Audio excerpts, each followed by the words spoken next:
Hello and welcome to chemistry nuggets where you can polish your knowledge and clear doubts. Friends, आज का video है question number 2.60 from NCERT text book class 11 and the chapter name is structure of atom. तो चलिए देखते हैं question क्या है और कैसे सॉल्व करना है। क्वेश्चन कह रहा है the velocity associated with a proton moving in a potential difference of 1000 volt is 4.37 into 10 to the power 5 meter per second.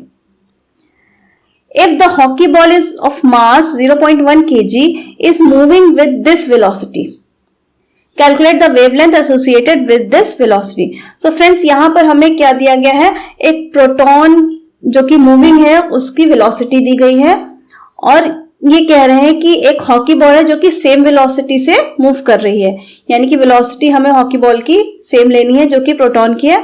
Hockey ball का मास दिया हुआ है 0.1 kg। अब पूछ रहे हैं कि यहां पर वेवलेंथ बताइए, calculate the wavelength associated with this velocity. इस वेलोसिटी से रिलेटेड वेवलेंथ कैलकुलेट कीजिए।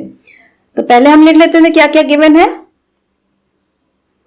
सबसे पहले गिवन है मास ऑफ हॉकी बॉल, इसकी वैल्यू दी गई 0.1 kg। सेकेंड थिंग जो कि गिवन है वो है वेलोसिटी, इसको हम v से डिनोट करेंगे और इसकी वैल्यू है 4.37 into 10 to the power 5 metre पर सेकेंड। थर्ड थिंग जो कि गिवन नहीं है, हमें निकालना है वेवलेंथ, इसको हम लैम्डा से डिनोट करेंगे और इसकी वैल्यू हमें फाइंड आउट करनी है। तो चलिए देखते हैं। According to de Broglie's expression the relation between the wavelength and the velocity is like that lambda is equal to h upon m and v। यहां पर लैम्डा क्या है, वेवलेंथ है, h हमारा प्लैंक्स कांस्टेंट है, इसकी वैल्यू फिक्स्ड होती है, m हमारा मास है और v हमारा वेलोसिटी है। तो हम देख रहे हैं कि हमें मास और वेलोसिटी दोनों गिवन है और h की वैल्यू क्योंकि कांस्टेंट है, ये तीनों वैल्यूज हमें पता है, तो हम डायरेक्टली फॉर्मूले में वैल्यूज को पुट करके आंसर निकालेंगे। चलिए देखते हैं। h की वैल्यू होती है 6.626 into 10 to the power -34 joule second. इसको याद रखने की जरूरत है, बार बार काम आती है। मास हमें यहाँ पर गिवन है 0.1 kg इंटू वेलोसिटी गिवन है 4.37 into 10 to the power 5 metre पर सेकेंड।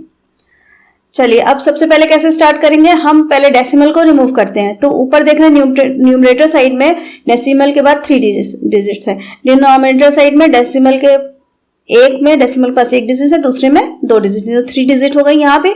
तो हम डेसिमल को हटा दें सब जगह से, 3 डिजिट्स ऊपर है 3 डिजिट्स नीचे हैं, तो इक्वल हो गई, कैंसिल हो गया। अब हमारे पास क्या बचता है 626 upon 1 into 437 into 10 to the power -34 ऊपर है और जो नीचे पावर लगी हुई है 10 टू द पावर 5 ये ऊपर जाएगी, ये हमारी बन जाएगी 10 टू द पावर -5। हो गया। अब हम पहले नंबर्स को कैलकुलेट कर लें और अपना आंसर निकाल लें। तो हमारी यहां से लैम्डा की वैल्यू क्या हो रही है, 6626 को डिवाइड कीजिए, 1 इंटू 437 हो जाएगा मल्टीप्लाई करने पर, तो 437 से ही डिवाइड करेंगे तो हमारी वैल्यू बन के आएगी 15.16 इंटू 10 टू द पावर। अब पावर को ऐड कीजिए, देखिए दोनों माइनस में है, इसका मतलब दोनों ऐड अप हो जाएंगी, तो 34 और 5 को ऐड कर देंगे तो बनता है 39 और साइन लगेगा माइनस का, क्योंकि जो बड़ा होता है उसी का साइन लगता है, 34 बड़ा है उस पर माइनस का साइन है, तो हम बताएंगे यहाँ -39 और वेवलेंथ की यूनिट होती है मीटर। ठीक है, यहां तक क्लियर है। अब इसके बाद देखिए थोड़ा सा इसको डेसिमल को एडजस्ट करेंगे ताकि हमारा आंसर साइंटिफिक नोटेशन के अंतर्गत आए। तो हम डेसिमल को क्या करेंगे, शिफ्ट करेंगे एक स्टेप लेफ्ट साइड, तो हमारा आंसर क्या बनेगा 1.516। ठीक है, अब डेसिमल को एक तरफ लेफ्ट साइड शिफ्ट किया है तो हमारा पावर भी चेंज होगा, पावर क्या आ जाएगा +1 आ गया, तो +1 को हम लिखते नहीं, इंटू 10 ही लिख देंगे खाली।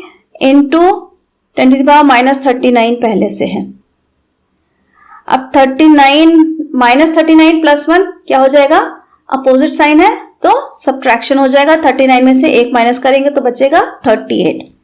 तो हम क्या लिखेंगे, lambda is equal to 1.516 into 10⁻38। 38 तो समझ में आ गया, माइनस क्यों लगा, माइनस मैंने फिर से कहा जो वैल्यू बड़ी है उस पे जो साइन है वही साइन हम पुट करेंगे। यहाँ 39 बड़ा वैल्यू है 1 से और इस पे माइनस साइन था तो माइनस साइन ही आएगा और यूनिट हो गया मीटर। और इस तरीके से हमारा आंसर आ चुका है। कैलकुलेशन आसान है, स्टेप वाइज करेंगे तो कभी मिस्टेक नहीं होगी। और इसी तरह वीडियो को लाइक शेयर सब्सक्राइब जरूर कीजिए, बेल आइकन का बटन जरूर दबाइएगा ताकि आपको नेक्स्ट कमिंग वीडियोस के नोटिफिकेशन मिल सके। Till then thank you.